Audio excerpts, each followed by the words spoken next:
Assalamualaikum, selamat datang untuk para pecinta cerita horor dan kejadian tak masuk akal. Sebelum kita mulai, jangan lupa untuk subscribe, like, dan tinggalkan komentar. Saatnya matikan lampu, rebahan, pasang headset, dan mendengarkan cerita dari kami. Inilah Sisi Malam.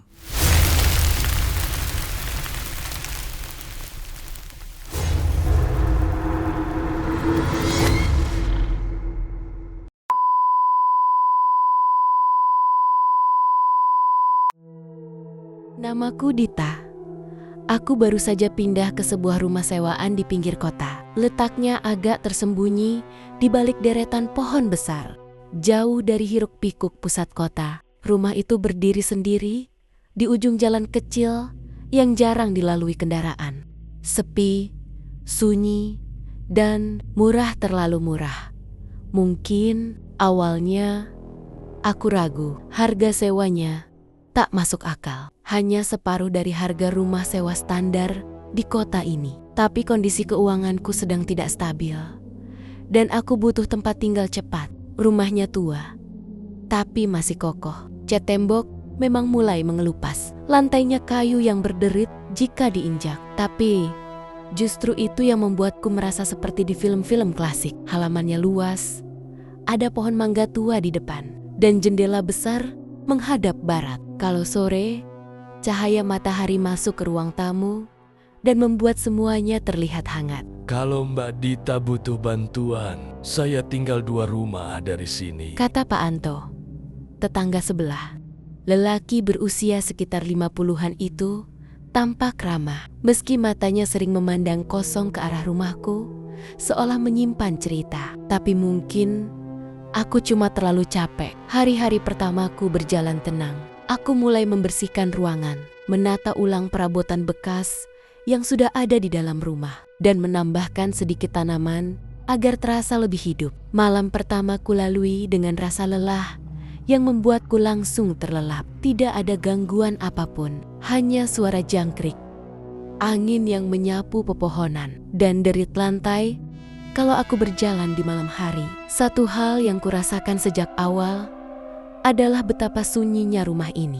Bahkan terlalu sunyi. Tidak ada suara dari tetangga. Tidak ada anak-anak bermain. Tidak ada suara motor lewat. Hanya aku, rumah ini, dan suara detik jam di dinding yang terus berdetak seolah menghitung sesuatu. Dan meskipun semuanya terasa tenang, ada bagian kecil dari hatiku yang merasa seolah sedang diawasi. Tapi aku mengabaikannya. Toh, rumah ini murah, dan aku hanya butuh tempat tinggal sementara, bukan? Itulah yang kuucapkan dalam hati. Malam itu sebuah kalimat yang entah kenapa bergema seperti janji yang akan kusesali. Keesokan paginya, saat matahari mulai mengintip dari balik jendela besar di ruang tamu, aku bangun dengan rasa berat di dada. Bukan karena sakit, tapi ada semacam tekanan aneh yang tak bisa dijelaskan. Seolah sesuatu menumpuk di udara, menempel di kulitku, membuatku ingin segera membuka semua jendela dan pintu rumah. Tapi saat aku membuka pintu depan, udara pagi justru terasa dingin dan lembab. Tidak seperti biasanya, pohon mangga tua di halaman dia membisu. Tak bergoyang sedikit pun, meski seharusnya angin pagi sudah bertiup. Burung-burung yang kemarin sempat kulihat bertengger, kini tak terlihat sama sekali. Aku menepis perasaan aneh itu. Mungkin cuma sugesti, karena tubuhku belum terbiasa dengan lingkungan baru. Kupaksa diriku membuat sarapan, lalu mulai menyapu ruangan belakang yang kemarin belum sempat kusentuh. Ruangan itu dulunya kamar tidur, tapi kini kosong. Hanya ada lemari kayu tua dan jendela kecil di sudut tembok. Ketika aku membuka jendela itu, daun-daun kering berjatuhan dari sela bingkai kayu. Dan entah kenapa, aroma lembab yang asing menyembur masuk bersamaan dengan angin. Aroma itu seperti bau kayu busuk yang sudah terlalu lama tertutup. Tapi juga ada sesuatu yang lain. Lebih berat, lebih menusuk hidung. Tapi karena ruangan itu terlihat bersih, aku tak terlalu memperhatikan. Lagi-lagi aku menepisnya. Mungkin tikus mati di plafon. Rumah tua pasti begitu. Siangnya, Pak Anto datang membawa seikat pisang dari kebunnya. Ia tampak ramah seperti sebelumnya. Tapi ada jeda panjang setiap kali ia hendak bicara, seolah ingin mengatakan sesuatu, tapi ragu.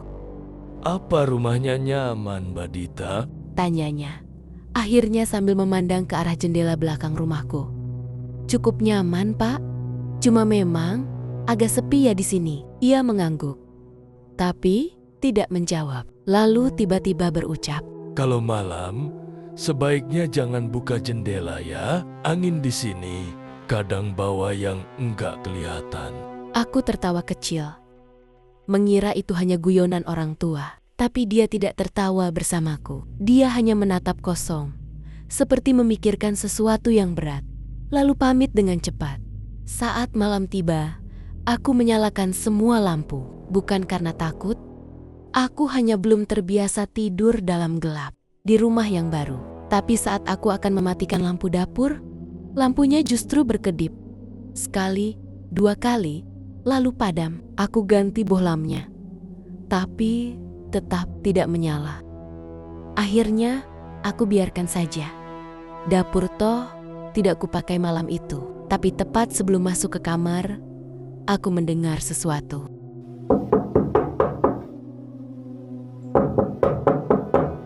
Lemah, pelan, terdengar dari arah kamar kosong di belakang. 3 ketukan, jeda sebentar, lalu 3 lagi.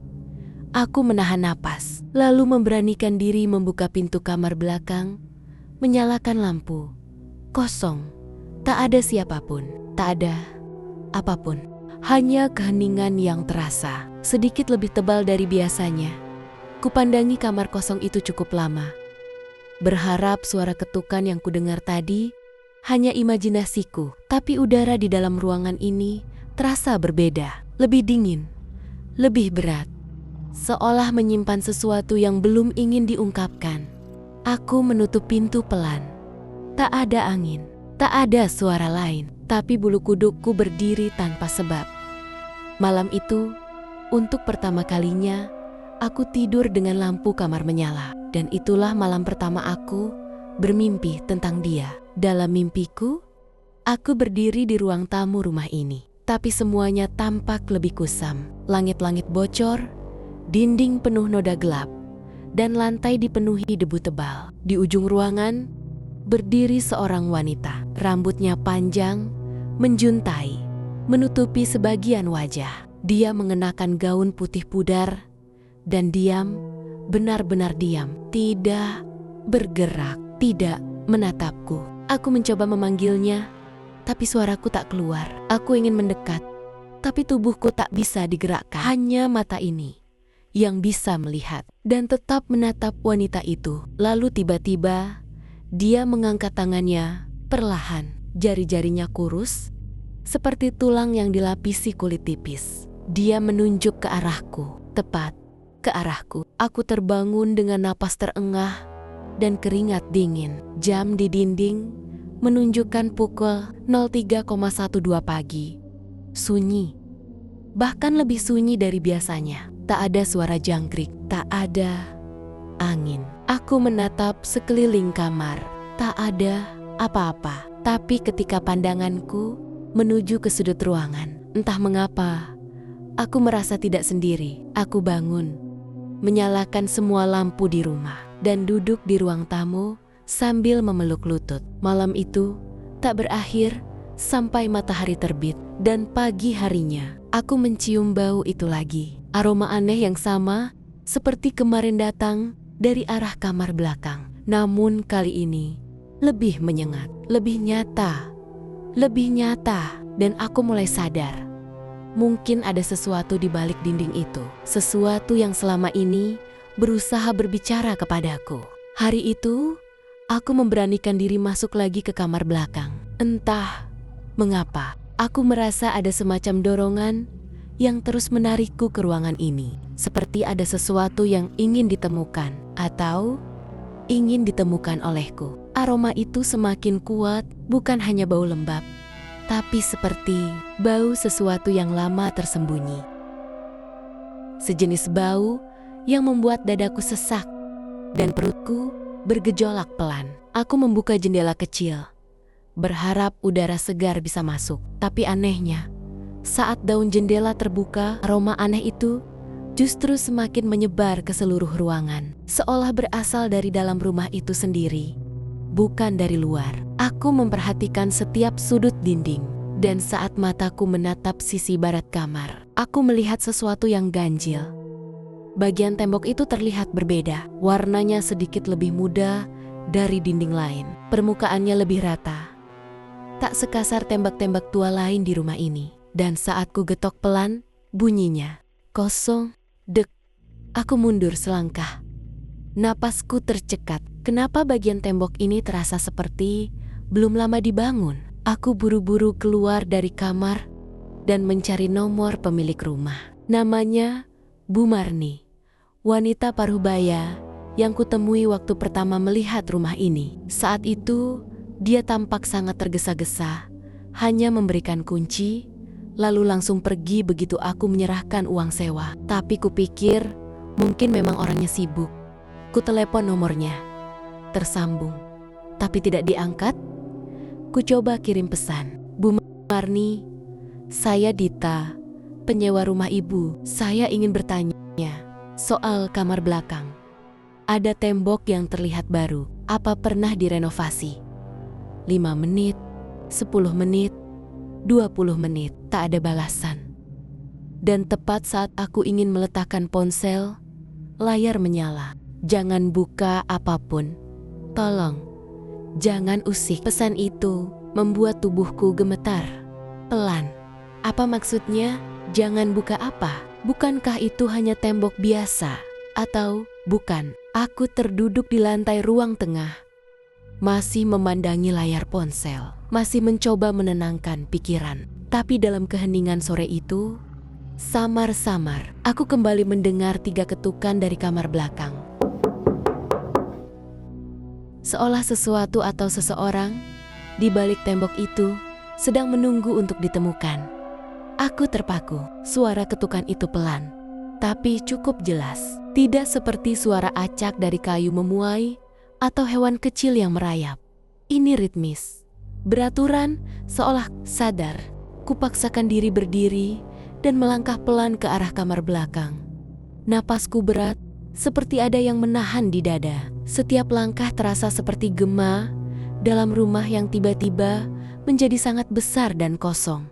Saat kubuka pintu kamar itu, tidak ada suara, hening, tapi baunya makin menyengat. Dan jendela yang tadi kubuka tertutup rapat. Aku tahu pasti tadi aku membukanya. Aku bahkan mengganjalnya dengan batu kecil di kusen. Tapi sekarang tertutup dan batunya tidak ada. Aku mulai menggigil, tidak karena dingin, tapi karena aku merasa rumah ini perlahan menolak logika. Aku mendekati dinding yang aneh itu. Ku coba menempelkan telinga. Tidak ada suara, tapi ada hawa aneh yang menyusup dari sela-sela sambungan tembok, seperti udara dari ruang lain yang terkurung lama. Aku tidak tahu harus bagaimana. Ku ambil ponsel, kembali mencoba menelepon Bu Marni. Kali ini tersambung. Bu Marni, tolong.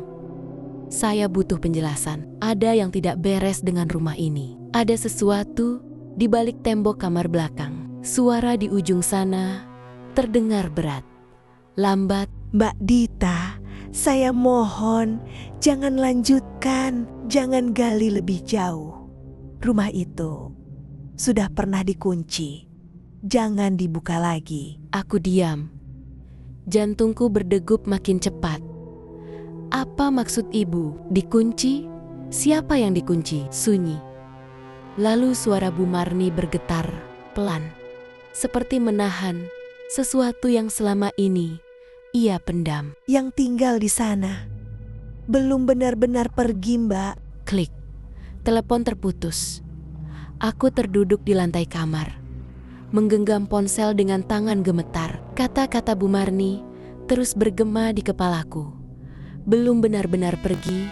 Siapa? Apa? Aku memandangi tembok itu sekali lagi. Dan malam itu, untuk pertama kalinya, aku bermimpi melihat diriku sendiri berdiri di balik tembok itu. bukan di depan, tapi di dalam. Aku terbangun dengan napas tercekat dan keringat dingin membasahi punggung. Jantungku berdebar cepat, seperti baru saja berlari jauh. Tapi yang paling membuatku sulit bernapas, bukan mimpi itu, melainkan kenyataan bahwa saat membuka mata, aku masih bisa mencium bau itu. Padahal, kamar tidurku jauh dari kamar belakang. Aku bangkit pelan, berjalan menuju kamar mandi untuk mencuci muka. Berharap bisa menenangkan diri. Tapi, saat aku menatap ke cermin, aku terdiam. Refleksi wajahku terlihat normal. Namun anehnya, refleksiku tidak bergerak saat aku menggerakkan kepala. Aku miringkan kepala ke kanan, bayanganku tetap diam. Aku mundur satu langkah. Bayangan di cermin baru menyusul setelahnya. Sejenak aku membeku. Otakku berusaha menemukan penjelasan rasional.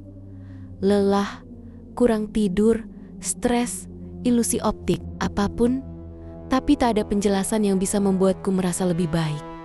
Karena saat aku memejamkan mata sebentar dan membukanya kembali, refleksiku sudah kembali normal. Seolah tidak terjadi apa-apa. Aku keluar dari kamar mandi dengan tangan dingin. Rasanya seperti aku sedang hidup di antara dua dunia yang saling menyusup, yang nyata dan yang tidak. Hari itu aku tak bisa bekerja. Pikiranku terlalu kacau. Aku duduk di ruang tamu sambil memandangi dinding kamar belakang yang kini tertutup rapat. Rasanya seperti dinding itu berdenyut bernafas. Pukul 2 siang, aku dikejutkan oleh ketukan di pintu depan. Seorang perempuan berdiri di sana. Wajahnya asing, namun tatapannya tajam, seolah mengenal rumah ini lebih baik dariku. Maaf, kamu tinggal di sini? Tanyanya pelan. Aku mengangguk. Saya Dita. Perempuan itu menatap rumah di belakangku sebentar, lalu menghela napas. Aku dulu pernah tinggal di sini waktu kecil sebelum semuanya berubah. Aku membeku. Apa maksud kamu berubah? Dia menatapku dalam-dalam, lalu berbisik. Kamar belakang itu bukan kamar biasa. Dulu, itu bukan tempat untuk tidur. Lalu, untuk apa? Tanyaku nyaris tanpa suara. Perempuan itu menatapku lebih lama. Dan dengan suara nyaris tak terdengar, ia berkata, Itu ruang penyimpanan. Tapi bukan untuk barang. Dia kemudian pergi. Tanpa pamit, tanpa menjelaskan lebih jauh. Dan saat aku menutup pintu, aku sadar ketukan dari kamar belakang kembali terdengar. Kali ini lebih keras. 4 kali. Seolah ia tahu aku mulai mengerti. Aku berdiri terpaku di tengah ruang tamu. Ketukan itu tidak berhenti seperti biasanya. Ia datang berulang.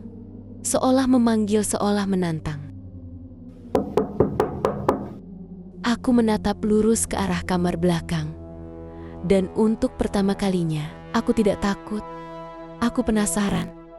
Aku merasa selama ini hanya jadi tamu dalam rumah ini. Tapi hari ini, aku ingin menjadi penghuninya yang sesungguhnya dengan memahami apa yang sedang bersembunyi di balik dinding itu. Sore itu, aku pergi ke toko bangunan. Ku beli palu kecil dan senter baru. Petugas toko hanya tersenyum sopan saat aku berkata, buat renovasi kecil-kecilan. Tapi hatiku tahu, ini bukan renovasi, ini pencarian. Malam pun tiba. Aku duduk di ruang tamu, memandangi alat-alat yang kubeli. Napasku berat, tanganku gemetar, tapi hatiku mantap. Aku tak bisa tinggal di rumah ini tanpa tahu apa yang sebenarnya terjadi. Aku tak bisa terus bersembunyi dari sesuatu yang terus mencoba mendekatiku. Pukul 10 malam, aku berdiri di depan dinding kamar belakang. Dinding yang selama ini terlalu tenang, terlalu rapi, terlalu diam untuk menyimpan rahasia. Aku angkat palu. Tapi sebelum kuayunkan, sesuatu membuatku berhenti. Suara, bukan ketukan, tapi suara lembut, nyaris seperti bisikan. Tolong. Aku mematung. Suara itu bukan datang dari dalam kepala, bukan mimpi, tapi benar-benar terdengar. Pelan, penuh lirih, dan sangat nyata. Tolong aku, jangan biarkan aku di sini. Hatiku terasa seperti dihimpit batu besar. Suara itu, suara perempuan. Suaraku. Tidak. Tapi, entah mengapa terasa familiar. Aku mundur satu langkah. Bingung, takut, tapi juga tersentuh. Ada rasa sedih dalam suara itu.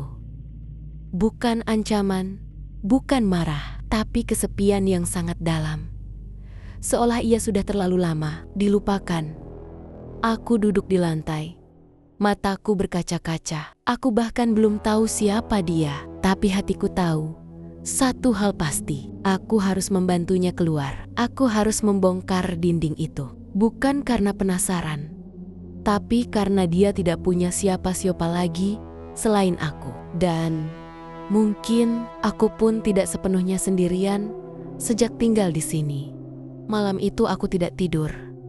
Aku duduk bersila di lantai kamar belakang. Palu kecil di tangan, cahaya senter menyinari dinding aneh itu. Tak ada suara lagi, tak ada ketukan, tapi suasana terasa menahan napas. Aku mengusap lembut permukaan dinding, lalu kuletakkan tangan tepat di tengahnya. Aku di sini, bisikku. Aku akan bantu. Dan untuk pertama kalinya, aku merasa dinding itu mendengarkan. Kupukul pelan, sisi bawah dinding hanya sedikit. Tak ingin merusaknya terlalu cepat. Lapisan semen menipis, dan anehnya retakannya seolah sudah ada sejak lama. Seolah menungguku untuk menyentuhnya. Saat pecahan pertama runtuh, aroma lembab yang familiar langsung menyergap. Tapi kali ini, aku tak menutup hidung.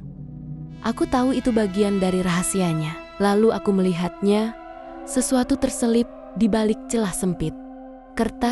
Kertas yang digulung, dimasukkan ke dalam celah kecil antara dua lapisan dinding.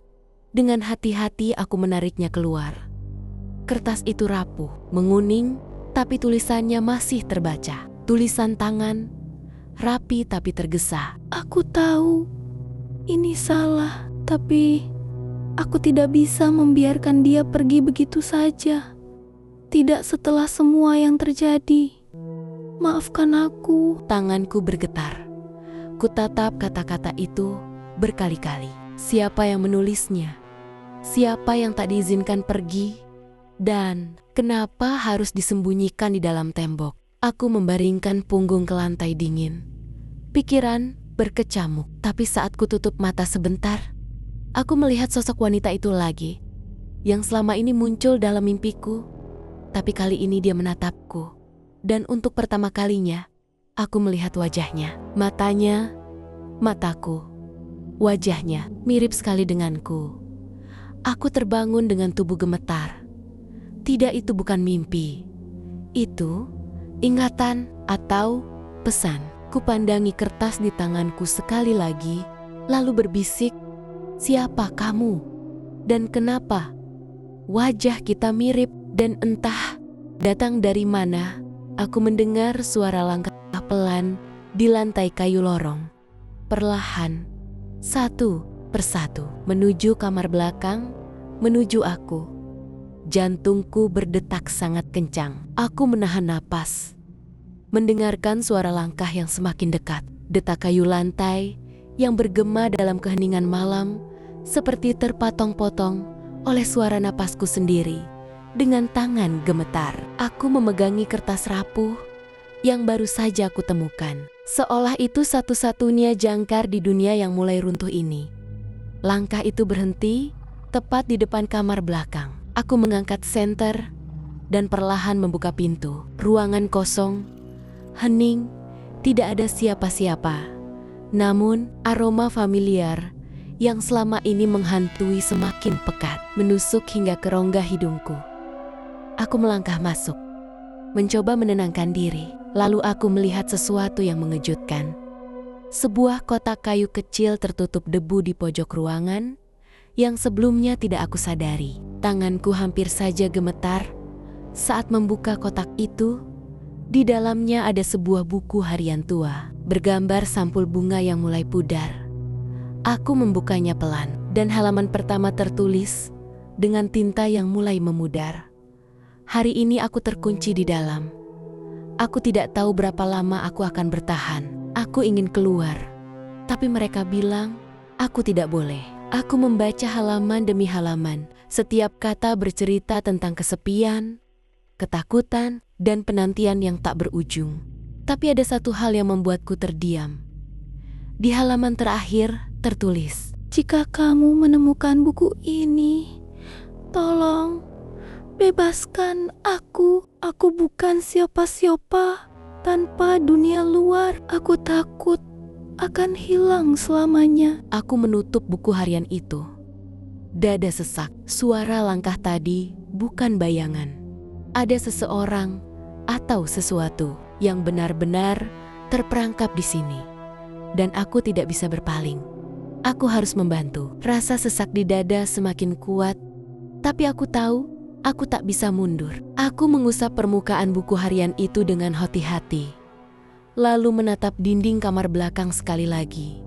Dinding yang selama ini terasa seperti tembok, pembatas antara aku dan rahasia yang menunggu terungkap. Aku duduk di lantai, mencoba merangkai semuanya. Siapa wanita itu? Kenapa dia terperangkap? Dan siapa yang menguncinya? Namun sebelum aku bisa mencari jawaban, sebuah bisikan terdengar lembut di telingaku. Terima aku, bebaskan aku, dan aku akan membantumu. Aku menutup mata dan berbisik, aku janji, aku akan membebaskanmu. Tiba-tiba, suasana di sekeliling berubah. Bau lembab dan dingin menusuk lebih kuat. Tapi ada kehangatan aneh yang merayap di dalam dadaku. Aku membuka mata dan melihat tembok yang selama ini ku kenal perlahan memancarkan cahaya samar. Seolah-olah ia merespon janjiku. Saat itulah aku sadar, perjalanan ini belum berakhir. Bahkan, baru saja dimulai. Aku menatap ke arah pintu, siap menghadapi apapun yang akan datang. Karena kini, aku tidak lagi sendirian. Aku membawa janji, sebuah harapan yang akan membawaku keluar dari kegelapan ini. Namun, harapan itu segera berhadapan dengan kenyataan yang jauh lebih kelam dari yang pernah kubayangkan. Keesokan harinya, aku kembali ke kamar belakang dengan tekad yang kuat. Kubuka kembali buku harian tua itu dan mencoba mencari petunjuk lebih lanjut. Namun, yang kutemukan malah membuatku terperangah. Halaman terakhir yang tadi aku baca kini kosong, putih polos. Seolah-olah tulisan itu menghilang begitu saja. Rasa panik mulai menyeruak. Aku merasa seperti berada di tengah ilusi yang tidak bisa kulawan. Dan tiba-tiba, suara itu datang lagi. Kali ini lebih keras, lebih mendesak. Aku hanya bisa bebas jika kamu membuat pilihan itu. Pilihan apa? Aku bertanya dalam hati. Dan aku tahu, apapun itu akan menjadi titik balik terberat dalam hidupku. Karena pilihan itu bukan sekadar membebaskan sosok di balik tembok, tapi juga bisa mengubah hidupku, atau bahkan lebih buruk lagi. Aku berdiri di depan dinding, palu di tangan, napasku memburu, hatiku berteriak. Tapi aku tahu, aku harus mengambil langkah itu. Satu pilihan yang bisa menghancurkan atau menyelamatkan semuanya. Aku berdiri terpaku, palu masih tergenggam erat di tangan, menatap dinding yang selama ini menyimpan semua rahasia ini. Dilema memenuhi pikiranku. Apakah aku benar-benar siap untuk membuka pintu yang selama ini terkunci, membebaskan sesuatu yang selama ini terperangkap? Tanpa tahu apa konsekuensinya, bayangan wajah wanita itu kembali muncul di benakku. Matanya yang sendu, penuh harapan dan kesedihan. Aku tahu, ini bukan hanya tentang membebaskannya. Ini tentang keberanianku menghadapi ketakutan terbesarku.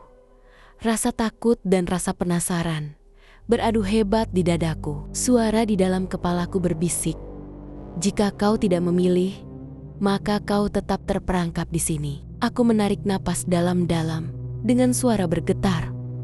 Aku berkata, aku siap. Lalu, aku mengayunkan palu dengan segenap keberanian yang aku punya. Suara dentuman palu menghantam dinding itu menggema di seluruh rumah. Dan saat serpihan pertama mulai runtuh, aku merasakan getaran aneh. Seolah dinding itu pun hidup. Pilihan itu bukan sekadar keputusan fisik. Itu adalah awal dari perjuangan panjang yang harus kulalui. Serpihan dinding jatuh satu persatu, membukakan ruang gelap yang selama ini tersembunyi. Napasku memburu, tapi aku tak berani mundur. Dalam kegelapan itu, sesuatu mulai bergerak. Sosok samar muncul, perlahan membentuk wujud seorang wanita. Matanya kosong, penuh luka, namun ada cahaya lemah yang berusaha menembus kegelapan. Dia menatapku dan berkata dengan suara serak, Terima kasih. Akhirnya aku bebas. tapi kebebasan itu bukan akhir. Itu adalah awal dari pertarungan baru. Karena aku menyadari, bukan hanya dia yang terperangkap di sana. Ada sesuatu yang lain. Sesuatu yang jauh lebih gelap. Bayangan lain yang mengikuti sosok itu keluar dari tembok, mengelilingi ruangan dengan hawa dingin yang menusuk tulang. Aku berdiri membeku, tapi di dalam hatiku ada tekad yang membara. Aku tak akan membiarkan rumah ini menjadi sarang kegelapan. Aku harus mencari cara untuk melindungi diri dan mereka yang kucintai. Pertarungan untuk kebenaran dan keselamatan baru saja dimulai. Aku menatap bayangan gelap itu. Hawa dingin menyergap hingga ke tulang, dan jantungku seakan berhenti berdetak sesaat. Wanita yang baru saja aku bebaskan berdiri di sampingku, menatapku dengan mata penuh harap, tapi juga ketakutan. Dia bukan bagian dari kita, bisiknya pelan. Dia bagian dari kegelapan yang ingin kita lawan. Aku tahu, aku berada di persimpangan jalan terberat dalam hidup. Jika aku memilih untuk melawan, aku mungkin kehilangan segalanya. Keamanan, ketenangan, bahkan jiwaku sendiri. Jika aku menyerah, kegelapan itu akan terus berkembang, menelan rumah ini, dan mungkin lebih dari itu. Napasku tercekat, tanganku menggenggam palu yang tadi kupakai, menghancurkan tembok. Dengan suara bergetar, aku berkata, aku harus melakukan ini. Aku tidak bisa membiarkan kegelapan menang. Wanita itu mengangguk, lalu mengulurkan tangannya. Aku akan membantumu, tapi kau harus siap menghadapi apapun. Dan di saat itulah aku sadar, pilihan terakhirku bukan hanya soal membebaskan dia, tapi tentang menyelamatkan semuanya atau kehilangan segalanya. Aku menggenggam tangan wanita itu erat-erat, merasakan kehangatan yang aneh di tengah dinginnya malam. Dengan bantuan dan petunjuk darinya, aku mulai merencanakan cara untuk mengusir kegelapan yang mengancam rumah dan jiwaku. Setiap langkah terasa berat, tapi aku tahu mundur bukanlah pilihan. Kami menyiapkan segala sesuatunya, benda-benda yang diyakini mampu menenangkan energi gelap dan ritual sederhana yang diajarkan padaku. Malam semakin larut, dan saat semua siap, kami mulai. Suara-suara aneh berbisik di sudut rumah. Bayangan-bayangan bergerak tanpa arah, namun aku berdiri tegak, fokus pada tujuan. Keringat dingin mengalir di pelipisku, tapi aku terus melafalkan kalimat yang diajarkan. Waktu seperti berhenti, dan kemudian sesuatu berubah. Kegelapan yang menelan rumah itu mulai memudar, berganti dengan cahaya lembut yang menenangkan. Aku tahu, ini bukan akhir, tapi awal dari kebebasan yang lama dinanti. Seiring cahaya lembut itu mengusir bayangan kelam. Rumah yang selama ini terasa dingin dan sunyi mulai terasa hangat. Aku menarik napas panjang, merasakan beban yang selama ini menekan perlahan mengendur. Wanita itu tersenyum padaku. Wajahnya yang dulu penuh luka kini mulai cerah. Tidak mudah, tapi kau berhasil membuka pintu harapan, katanya. Namun aku tahu, meski kegelapan mulai pergi, perjuangan belum benar-benar usai. Masih ada bekas-bekas bayangan yang harus kuhapus dan luka-luka yang harus disembuhkan. Tapi malam itu, aku percaya bahwa dengan keberanian dan tekad, aku bisa melewati semuanya. Aku menatap langit yang mulai cerah di luar jendela. Hati penuh harapan, aku siap melangkah maju, membangun hidup baru tanpa bayang-bayang masa lalu. Hari-hari berlalu dengan perlahan, tapi setiap detik terasa berarti. Aku mulai menata kembali rumah ini, menghapus jejak-jejak kelam yang pernah menyelimutinya. Senyum kembali hadir di wajahku, seolah angin baru menyapu ruang hatiku yang dulu penuh keraguan. Tetapi yang paling berharga adalah saat aku belajar menerima dan memaafkan diri sendiri. Wanita yang selama ini kuanggap misteri, kini menjadi bagian dari kisah hidupku yang indah. Aku sadar, terkadang kegelapan mengajarkan kita arti cahaya yang sesungguhnya. Dan aku berjanji, tidak akan pernah lagi membiarkan bayang-bayang itu menguasai hidupku. Karena kini, aku telah menemukan kedamaian yang selama ini ku cari. Namun, di balik kedamaian itu, aku sadar bahwa jejak-jejak masa lalu tidak akan pernah benar-benar hilang. Setiap sudut rumah ini menyimpan cerita, tawa, air mata, dan juga rahasia yang pernah tersembunyi. Aku belajar untuk tidak takut lagi menghadapi bayang-bayang itu, karena mereka adalah bagian dari perjalanan hidupku. Bahkan kegelapan yang paling pekat pun bisa menjadi cahaya jika kita berani menerimanya. Aku menulis semua pengalamanku dalam sebuah buku sebagai pengingat bahwa keberanian dan harapan bisa mengubah segalanya. Dan aku tahu, meskipun perjalanan ini sudah hampir usai, pelajaran yang kuambil akan selalu hidup dalam diriku. Malam itu, saat aku duduk sendiri di ruang tamu, aku merenungkan semua yang telah terjadi. Perjalanan ini mengajarkanku bahwa ketakutan terbesar seringkali berasal dari hal yang tidak kita ketahui. Namun, saat kita berani menghadapi dan menerima ketidakpastian itu, kita menemukan kekuatan yang tidak pernah kita duga. Aku menyadari bahwa cahaya yang kucari selama ini sebenarnya sudah ada di dalam diriku sendiri. Dan kini, aku siap membuka lembaran baru, membawa semua pengalaman itu sebagai bekal untuk masa depan. Malam itu, aku tersenyum pada diri sendiri, yakin bahwa apapun yang akan datang, aku mampu menghadapinya dengan hati yang penuh keberanian. Hari ini, aku berdiri di depan rumah itu sekali lagi, bukan sebagai seorang yang takut, tapi sebagai seseorang yang telah melewati kegelapan dan menemukan cahaya di dalamnya. Perjalanan ini mengajarkanku banyak hal tentang keberanian, harapan, dan arti sebenarnya dari sebuah rumah. Rumah bukan hanya tempat kita tinggal, tapi juga tempat di mana jiwa kita bisa tumbuh dan sembuh. Kini, aku siap melangkah ke babak baru dalam hidupku, membawa semua kenangan baik dan buruk sebagai kekuatan. Karena setiap akhir adalah awal yang baru, dan aku yakin, dengan keberanian dan hati yang terbuka, aku bisa menghadapi apapun yang menantiku. Terima kasih, rumah ini. Terima kasih, kisah ini. Aku siap menjalani hidupku, penuh harapan dan keyakinan